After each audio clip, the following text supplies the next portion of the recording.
Saudações em Cristo Jesus.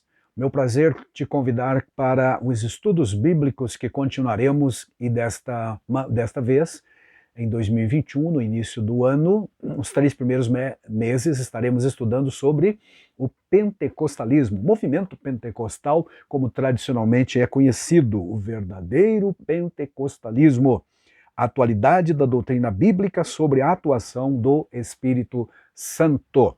Começaremos falando da pessoa do Espírito Santo, porque, como você sabe, não há Pentecoste sem o Espírito Santo jamais. Então, estudaremos sobre a pessoa do Espírito Santo, a atuação do Espírito Santo no plano da redenção, o batismo no Espírito Santo, tema também bem discutido, até polemizado por alguns, a atualidade dos dons espirituais, que tem sido foco de muito debate entre várias correntes teológicas, tanto pentecostais quanto também as tradicionais ou os reformados.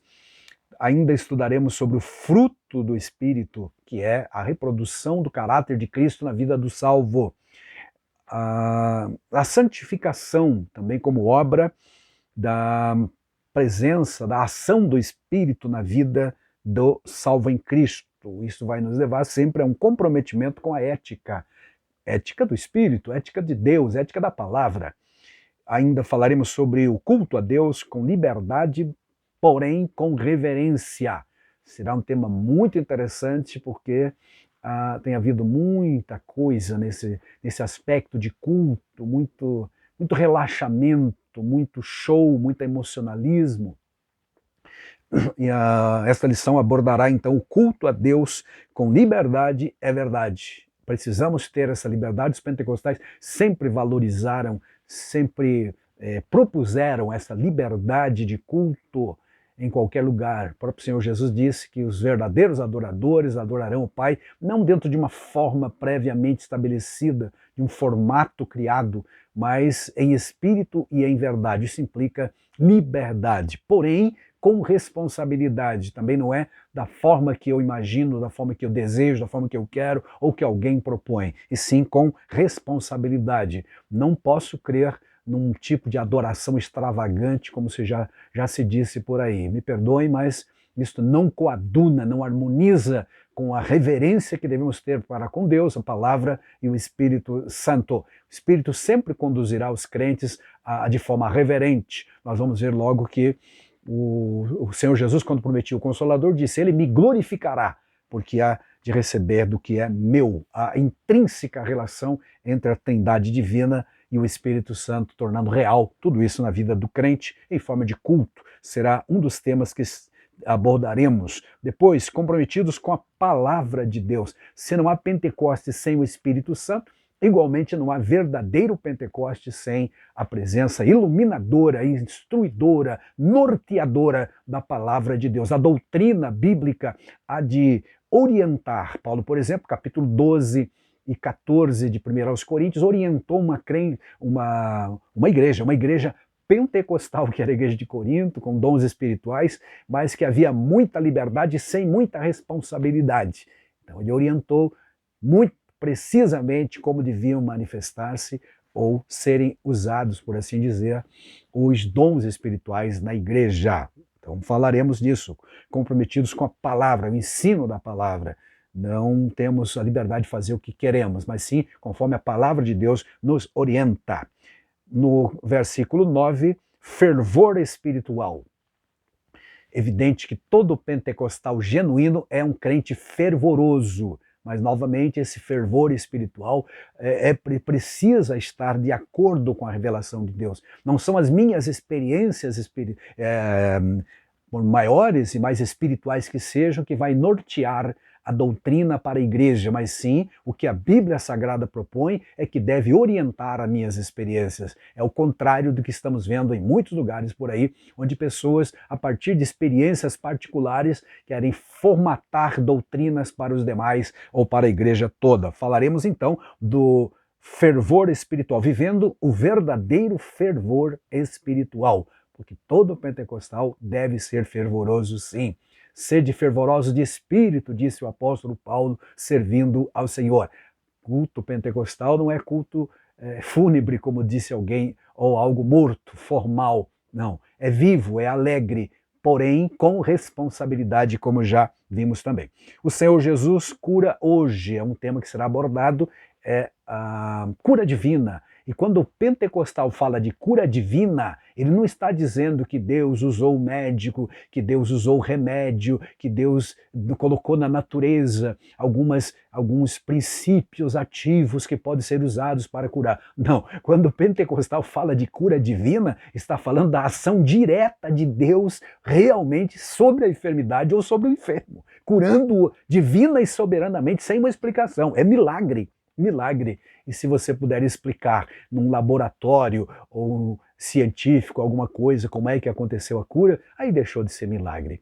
Mas nós temos presenciado verdadeiramente os milagres, a cura divina, e ainda acontece. Não cessaram e ainda esperamos que só cessará quando Jesus voltar. É verdade. Outro tema será o compromisso com a evangelização, que abordaremos numa de nossos estudos, uma de nossas lições. A evangelização, seja ela local ou externa, como a gente chama de missão.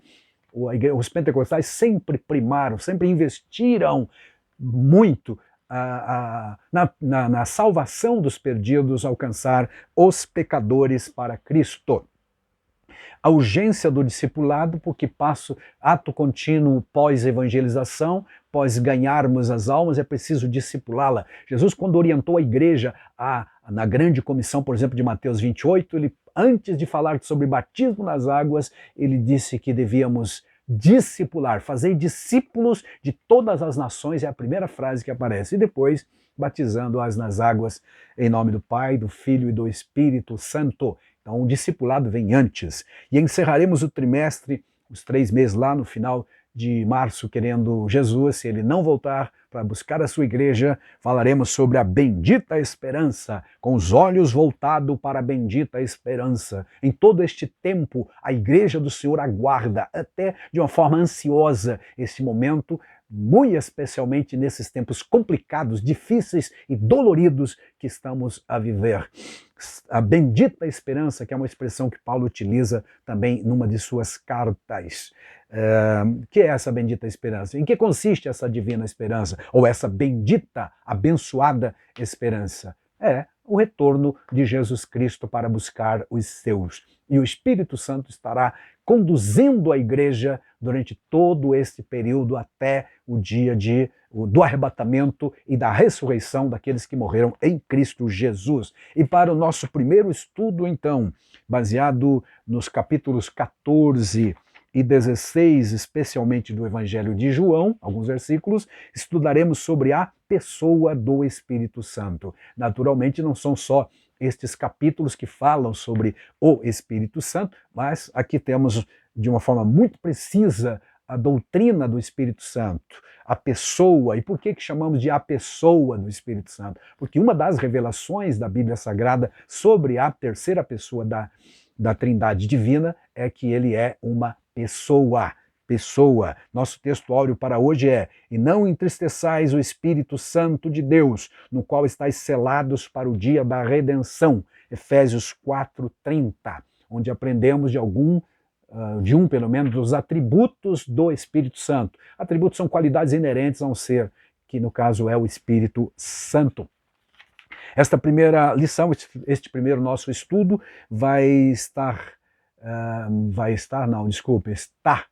está dividido em a revelação do Espírito Santo nas Escrituras, depois o Espírito Santo e Jesus, a relação íntima que há entre a pessoa do Espírito Santo e a pessoa de Jesus, o Salvador, e ainda o Espírito Santo agindo no mundo e também no ser humano criado à imagem e semelhança de Deus. Esboçando então esta lição desta forma, vamos subdividi-la em pessoa do Espírito Santo. A revelação das Escrituras mostra que o Espírito Santo realmente é uma pessoa, pelos atributos que a ele são atribuídos, pelas ações que a ele são conferidas na Bíblia Sagrada, pelos pronomes pessoais que aparecem em João 14:16, 14:26, 15:26 e outros textos. Ele é chamado de ele, e eu só posso usar um pronome pessoal para uma pessoa. Você concorda comigo? Claro que sim, né? E tem mais, Jesus disse que ele mandaria outro Consolador para ficar no lugar de Cristo, para substituí-lo, ou melhor, para ser o que Jesus foi presencialmente para os discípulos. Hoje o Espírito Santo é também presencialmente no coração. O que Jesus foi visível para os discípulos, o Espírito Santo é de forma invisível para os crentes, numa experiência pessoal dentro dos seus corações, conforme Romanos 8,16 nos assegura. O Espírito de Deus testifica com o meu espírito de que eu sou filho de Deus. Então, é o testemunho interior do Espírito Santo. A sua personalidade, como já dissemos, está provada em tudo isso. Quando Jesus disse, vem para me substituir. Só pode substituir uma pessoa a outra pessoa, especialmente nos tempos bíblicos. Modernamente, os computadores já substituíram muitas pessoas, mas com a mesma qualidade, lá nos tempos bíblicos, jamais teria-se a possibilidade. Então, quando Jesus disse, outro Consolador, quer dizer, eu tenho sido Consolador para vocês, e eu vou mandar outro do mesmo quilate, da mesma qualidade, da mesma essência e da mesma natureza. Ele ficará convosco para sempre. Outro fato importantíssimo, meus amados, é o fato de que o Espírito Santo, na relação com Jesus, que é o tema, que é o tópico 2 da nossa lição, vai trazer a realidade da obra de Cristo Jesus para a vida humana. Jesus disse, fareis obras maiores do que estas. E como seria isso? Jesus, enquanto aqui na Terra esteve limitado a um corpo físico e também aos limites geográficos da Palestina, não há registro bíblico e até mesmo nem históricos que provem que Jesus esteve fora da Palestina durante o seu ministério. Só na sua infância é que ele esteve no Egito, por exemplo, em um momento do seu ministério foi no extremo da Palestina, lá em Tiro e Sidom, que era limite, país limite com Israel na época, mas não há registro de que ele tenha estado na América ou na Índia ou qualquer outro lugar. Isso tudo são coisas criadas pelas mentes religiosas doentias de muita gente. Mas ele disse que faríamos obras maiores. Como assim? A presença do Espírito Santo é que torna Jesus, torna um dos atributos da divindade, que é a onipresença, real na vida da igreja. Jesus havia dito, falou e está registrado em Mateus 18:20, onde estiverem 2 ou 3 reunidos, aí estou eu no meio deles. E também disse, eis que estou convosco todos os dias até a consumação dos séculos. Tanto a sua onipresença quanto também a sua onisciência estão impactados, ou melhor, estão contemplados nesses versículos. E como tornar real se Jesus viveu 33 anos e morreu e foi assunto ao céu? Na pessoa do Espírito Santo, que torna realmente real a presença viva de Jesus Cristo. Em Atos 1:8 lemos que o Evangelho se expandiria sendo pregado, né? Recebereis, diz lá literalmente o texto, virtude do Espírito Santo que há de vir sobre vós. Sereis minhas testemunhas, Jerusalém, Judeia, Samaria e até os confins da terra. Confins da terra hoje que abrange os 5 continentes e mais de 7,8 bilhões de pessoas, todos sendo alcançados ao mesmo tempo. Como isso explica as obras maiores que Jesus falou, que a igreja na pessoa do Espírito Santo, ou melhor, dinamizadas pelo Espírito Santo, as igrejas dinamizado, o crente dinamizado pelo Espírito Santo faria e está fazendo. Glória a Deus por isso. Então a relação íntima do Senhor Jesus com o Espírito Santo, ou do Espírito Santo com o Senhor Jesus. Também na profecia, no nascimento de Cristo, ele foi gerado pelo Espírito Santo, diz Lucas capítulo 1, também Mateus capítulo 1 igualmente informa essa ação soberana do Espírito Santo, a sombra do Altíssimo. O Espírito Santo estava sobre Maria, por exemplo, na concepção. O Espírito Santo o levou para o deserto para ser tentado pelo diabo. O Espírito Santo o acompanhou. Atos 10:38 nos diz que ele andou fazendo bem, ungido pelo Espírito Santo e assim por diante. A relação íntima, então, entre o Espírito Santo e Jesus. Afinal, tanto Jesus quanto o Espírito Santo são a mesma divindade. Quando dizemos, por exemplo, que Jesus mora em nosso coração, queremos expressar divinamente, biblicamente, que o Espírito Santo torna real a presença de Cristo na vida do salvo. Amém. Glória a Deus por isso. Jesus também disse, ele me glorificará. Ele como acabamos de dizer, ele me tornará real na vida do pecador, convencendo do pecado, da justiça e do juízo, conforme João 16:8, e também na vida dos crentes, porque estaria conosco para sempre, disse Jesus. Enquanto Jesus esteve temporariamente com ele, com aqueles poucos discípulos lá nos dias da sua carne, a encarnação, o Espírito Santo está conosco para sempre, disse Jesus.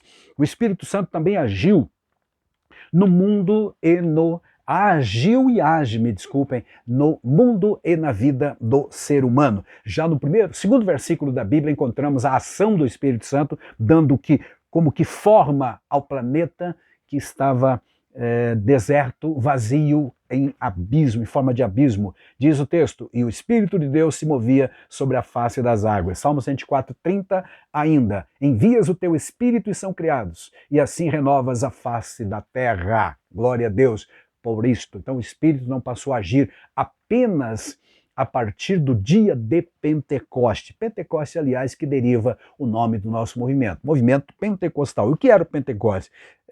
Literalmente a palavra significa quinquagésimo. Era uma festa, chamada Festa das Semanas, depois como Festa da Colheita, instituída no Antigo Testamento, era uma das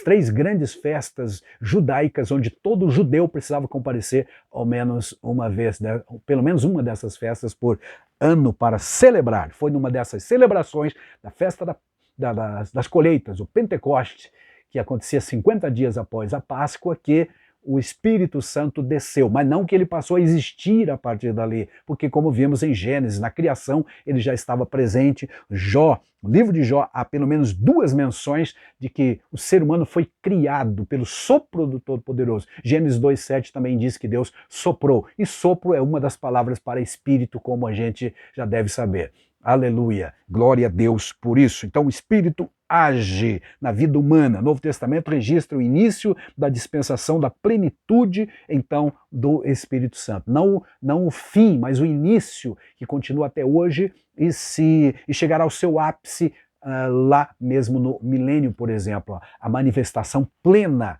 do Espírito Santo entre os seres humanos. Que Deus te abençoe grandemente. Será um trimestre certamente muitíssimo abençoado para você que tem acompanhado as lições da Escola Bíblica Dominical das Assembleias de Deus no Brasil. Seja bem-vindo às nossas aulas presenciais ou então assistir os nossos vídeos para ampliar o seu conhecimento ou recordar algumas coisas que a gente sabe e que algumas vezes fica meio obscuro, especialmente nesse tempo confuso em que estamos vivendo, em que de um lado está o neopentecostalismo exagerando algumas coisas, fazendo muito mais das experiências, doutrina para os demais, para um grupo, e de outro a questão das doutrinas ou da escola teológica tradicional ou reformada, criticando os crentes, os pentecostais, já de há muito tempo.